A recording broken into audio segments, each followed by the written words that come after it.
नमस्कार. आज आपण उपवासासाठी मोकळी, टेस्टी, चवदार बटाटा घालून साबुदाणा खिचडी तयार करणार आहोत. वेळ न घालवता रेसिपीला सुरुवात करूया. आपण इथे 1 कप साबुदाणा रात्रीच भिजायला घातला होता. छान असा भिजून झाला आहे. पाऊण वाटी शेंगदाण्याचा कूट घेतला आहे. शेंगदाणे भाजून त्याला मिक्सरला फिरवून घेतला आहे. मोठा 1 बटाटा साल काढून चिरून घेतला आहे. तो पाण्यामध्ये ठेवला. 3 ते 4 हिरव्या मिरच्या कापलेल्या घेतल्या आहे. कढईमध्ये 3 मोठे चमचे तेल टाकायचं आहे. बटाटा टाकूया. तेलामध्ये बटाटा छान परतून घ्यायचा आहे. पूर्णपणे शिजला पाहिजे.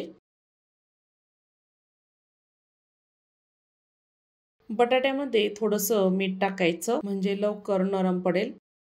मिक्स करून घ्यायचं आहे.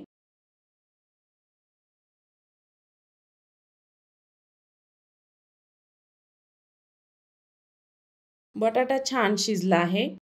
बटाटा एका साईडला करूया. त्यामध्ये कापलेल्या हिरव्या मिरच्या टाकायच्या. छान अशा परतून घ्यायच्या आहे तेलामध्ये. मिरच्या छान परतल्या आहे. सर्व मिक्स करूया. भिजवलेला साबुदाणा टाकायचा. शेंगदाण्याचा कूट टाकायचा. चवीपुरतं मीठ टाकायचं आहे. तुमच्या अंदाजानुसार मीठ टाकायचं. मी आधी थोडंसं मीठ टाकलं होतं. मिक्स करून घ्यायचं आहे साबुदाणा पूर्णपणे.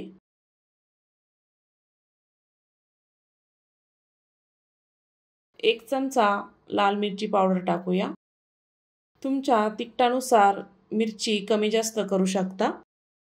छान असं मिक्स करून घ्यायचं आहे. एकजीव करून घ्यायचं आहे पूर्णपणे. खिचडी आपल्याला 1 मिनिटभर छान अशी मिक्स करून घ्यायची आहे.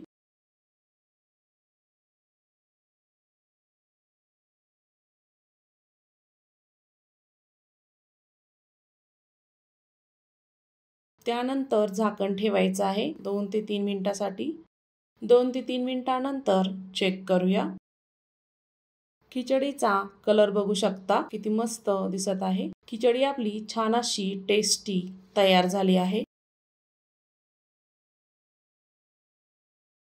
प्लेटमध्ये सर्व करूया.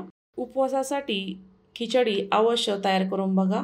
बटाटा घालून साबुदाणा खिचडी तयार झाली आहे. आय होप आजचा व्हिडिओ कसा वाटला. आवडला असेल तर चॅनलला सबस्क्राईब करा. बेल आयकॉनला क्लिक करा म्हणजे नवीन रेसिपीचे नोटिफिकेशन सर्वात आधी तुम्हाला मिळेल. पुन्हा भेटूया अशाच नवीन रेसिपी सोबत.